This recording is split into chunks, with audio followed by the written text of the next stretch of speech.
Thank you, Drew, for taking some time for me today. Thank you for having me. So what have you been doing today? I understand you're a true country boy and that you're a farmer as well as being a musician.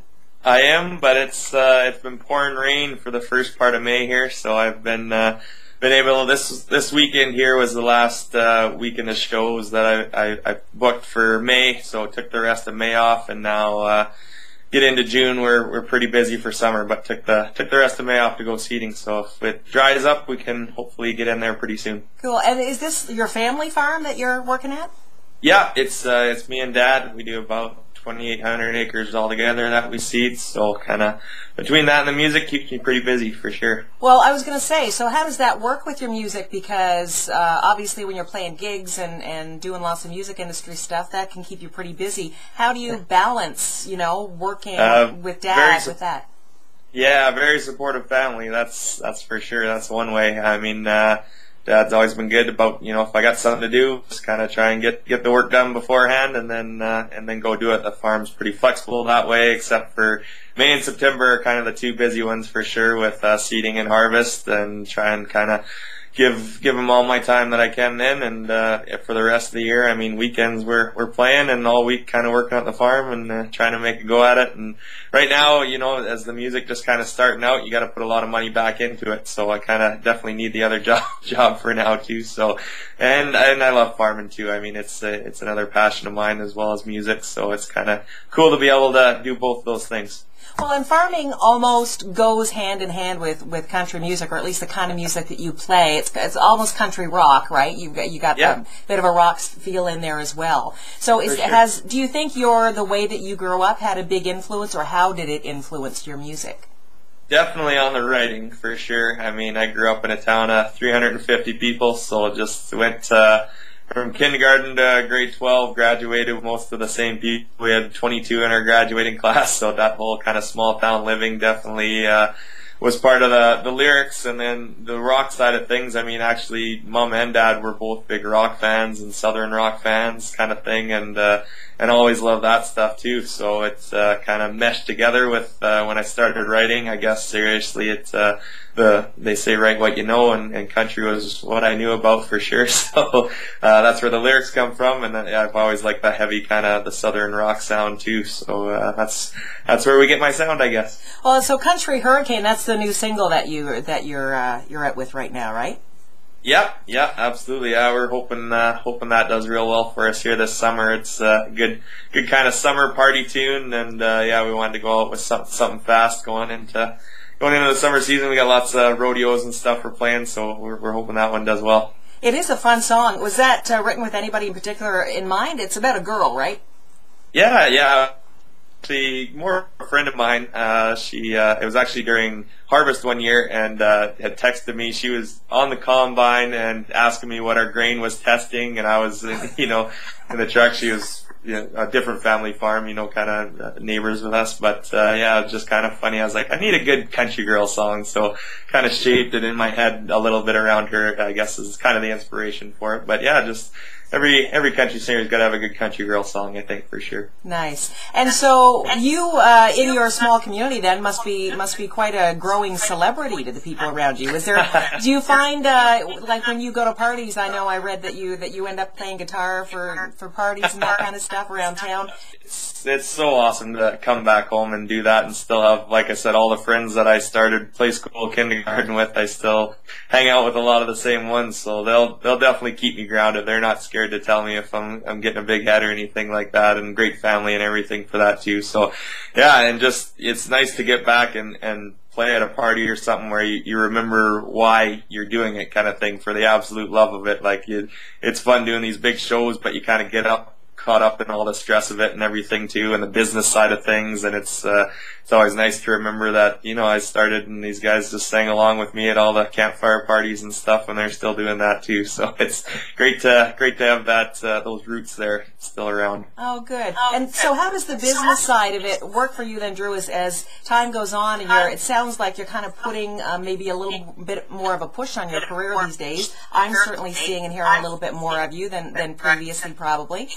So tell me a little bit about that. What's happening differently for you now in your life than might have been happening a couple of years ago for your career? I think, well, this year, just starting, I mean, radio's been the big thing for us.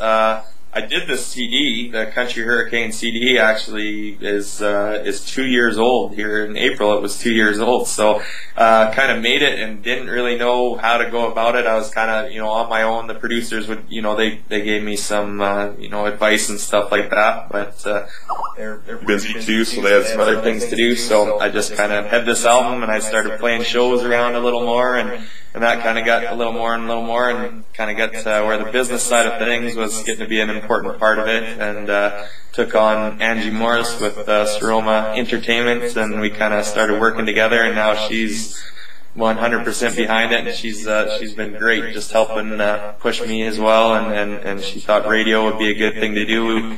Wanted to do a new album, so I wanted to do one for a while, and so while we're working on the new album, going to radio with something we already had made, kind of thing, a couple years ago, trying to get the name out there, and then hopefully with this new album, we kind of really, turn it up quite a bit. So yeah, it's definitely not an overnight process kind of thing. I mean, any overnight success, of course, everybody's worked at it kind of thing. So definitely putting in our time right now, but it's so fun along the way. I mean, you got to enjoy the ride as well, right? We're playing every weekend there. You ever get stressed about it, you always got to look back and think there's lots worse ways to make a living for sure. So yeah, we're loving the ride, but yeah, the business is definitely a big part of it too, and the better we can get at that and improve on the music and the writing and the singing and everything too, hopefully it just keeps going up for us. And so tell me about your band. You mentioned them and playing the gigs. The Hired Guns, is that the name of your band? Yeah, that was actually, I'll give Mom credit for that one. I just, when we kind of threw these guys together, it was actually my CD release party. It was the first time I played with them, and just some connections through the producers, and my sister also works in a studio in Calgary actually, and guitar player that was in there working with her, and yeah, just kind of threw. So it was a bit of a throw together band, but then we were kind of like, well, we need a name, I just want a band name so they're not just a bunch of hired guns. And my mom said, well, why not the Hired Guns? And it kind of stuck, and yeah, so that's we'll give Mom credit for that one. But yeah, we've been playing together the last couple summers here now. This will be our third summer that we've really been playing, every weekend kind of thing. And yeah, great bunch of guys. There's none of that band drama or anything. We've just always got along, and yeah, have a lot of fun with them. So it's cool. Nice. Well, that's good to hear. And thanks, Mom. What a great name. You bet. Yeah. She can make some money in Nashville helping other musicians come up with their band names, I bet. Maybe there's a career in it for her. So, Drew, you weren't always maybe headed for a career in music. You have a degree in, is it geomatics? Yeah, sounds fancier than it is. I went to SAIT, Southern Alberta Institute of Technology here, right out of high school. They want you to do something, they really push you. You're not going to go anywhere unless you go to post-secondary and stuff. So I had an older friend that had gone into it, and I thought, it looks kind of interesting and stuff, and did it. It was a 2-year program, and finished it. And when I started working, I got about 6 months into it, and it just not a real passion for it. It just wasn't something I loved, and I wasn't sure. You feel bad about quitting after doing a 2-year program, obviously for it. But really, in the last few years, I've really realized everybody says life is short, but I mean, it's pretty long too. I mean, you got time to change things. You don't have to just stick with it, and I'm so glad I did. I went to Australia after the 6 months. It was great money. I mean, there's no denying that, but it saved up some money, went there, and yeah, just touring around there and having fun there, I realized that probably it wasn't quite for me. So ended up coming back and farming and doing an oil patch job, and then the music kind of started getting more and more serious into that, and now I just do the farming and the music, and it keeps me very busy. So yeah, I'm glad I made that change. I don't regret going to the college for sure. I mean, great experience, and still got some friends I keep in very good touch with that I met there, and but just wasn't quite the job for me. So.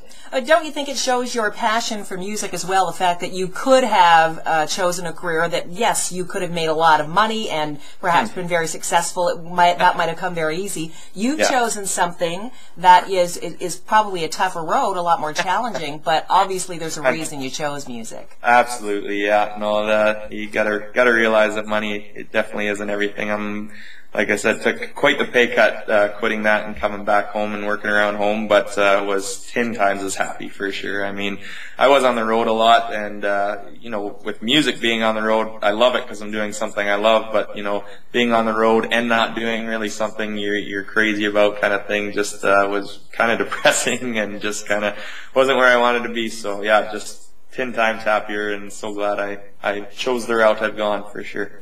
Yeah, so you've spent a little time in Nashville, haven't you, Drew? Have you been down there before? I thought I read that you've been down there.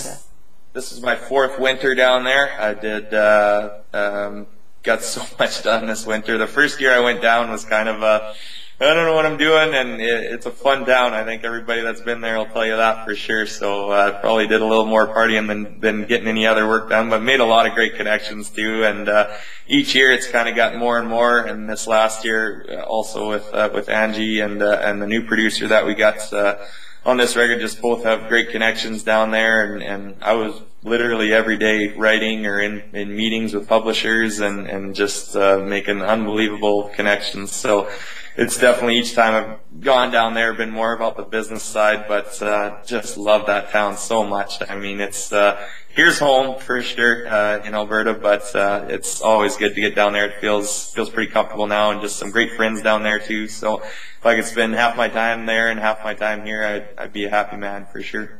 Does being in Nashville inspire you in different ways, maybe in a different way than you would be inspired at home or in other places? Is there something about Music City that has its own draw? Oh, of course. I mean, just for me, I definitely noticed the first year. I mean, coming from a town, like I said before, of 350 people, you're kind of the only guitar player and the singer, and you start thinking maybe I'm pretty good at this, and you go on there and you are just humbled right away. Like, just the talent down there is unbelievable, and some people take that and they get bitter and angry about it. I took it as, okay, I gotta really start working at this, and so that was my biggest inspiration going down there, just realizing the level that everybody is at and how hard you do have to work to you know, get your name out there and to be a great singer and known as a great musician and stuff. I mean, you know, just striving towards that is definitely what I want to do. So every time I go down there, you see somebody else that blows you away, and you want to get in that position where you're doing that for other people. So that's probably the biggest inspiration that Nashville has on me for sure. Is there anybody that you met along the way, maybe Nashville types, musicians that you might be interested in collaborating with, or somebody you'd like to work with someday? Who would be a dream artist that you would like to work with? Well, I just tried to get Garth Brooks tickets. I guess he's coming to Calgary Stampede here, but missed out on that. They're tough to get. He's a bit of a stretch probably, but yeah, there's just tons of guys. Eric Church has always been a big inspiration to me, and I thought it was awesome on his first album. If anybody's got the album, the last song's Pledge Allegiance to the Hag, and he got Merle Haggard to sing on it, and it just kind of gives you inspiration to think this guy who wasn't anything before this album got Merle Haggard to sing on his album. So, I mean, it could happen. You never know what. Maybe we'll write a song with some old boy's name in it and get him to sing on it. That'd be a pretty awesome thing too. But just anybody, I'm inspired by anybody who's done what I'm doing and gone through, you know, everything that we're going through now. It takes work, whether you like the artist or not. The music that they're coming out with, you got to respect that they all did this for sure. How far away are you, do you think, from the next album then, Drew?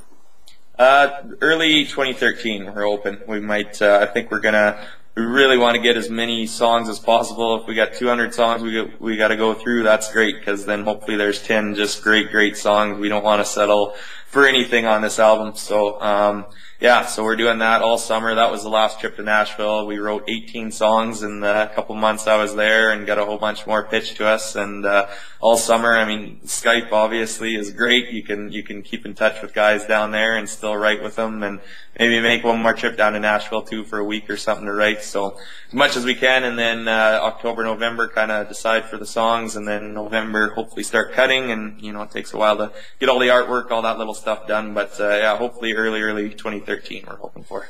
With the artwork on the album cover, do you think we're going to see you in that ball cap? I see that ball cap goes with you everywhere. It is. It's all over the website too, I guess. I don't know. I have a weird head. There's only certain caps that fit me, so I just every time I find one, I stick with it for quite a while, and I've had this one for a bit, I guess. So. Well, it looks pretty comfy. I thought there would be a fun story behind it since you take it with you everywhere, but it's just as comfortable. Really? Yeah, no, you sometimes just get those connections with hats. I don't know, girls and their shoes and stuff. I'm a hat guy. I gotta find. Okay, understood. When you relate it to the shoes, I can understand perfectly now. That's perfect.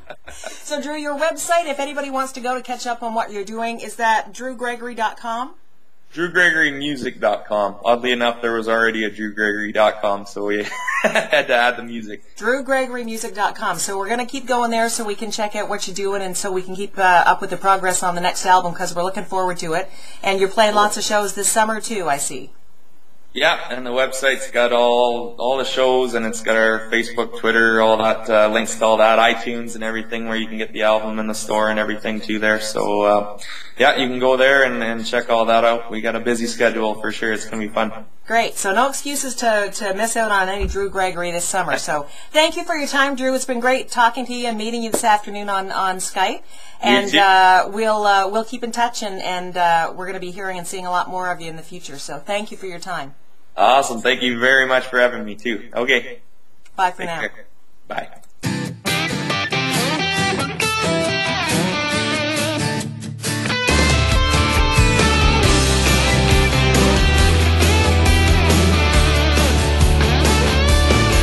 Around the firelight on a summer night, we were wild and reckless kids.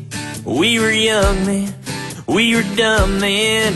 Should've got hurt a lot more than we did. Took some wrong turns, yeah, but we learned from the mistakes that we made. Looking back now, how it turned out, I wouldn't change a single thing.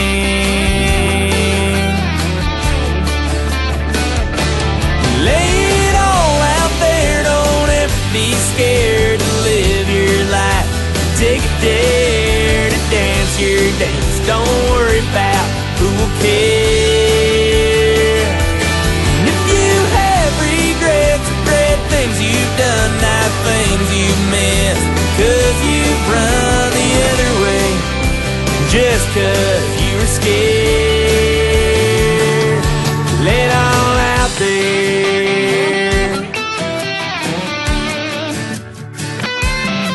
Learn to talk to, learn to value all the little things in life. Take some chances, make some stances on what you feel is right. You'll have heartaches, catch some bad breaks, yeah, on the days that can't get longer. Every sundown marks another round, only makes you stronger. So lay it all out there, don't ever be scared to live your life.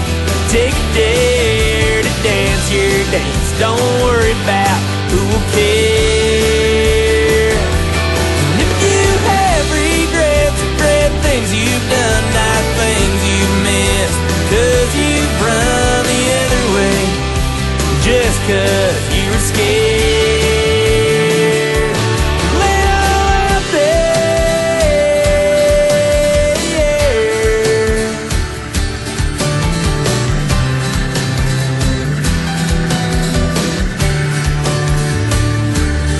Every Sunday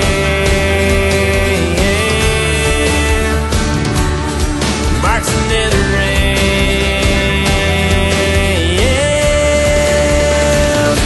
You lay it all out there, don't ever be scared to live your life. Take a dare to dance your dance. Don't worry about who will care. And if you have regrets, regret things you've done, not things you missed, 'cause you've run the other way just 'cause you were scared.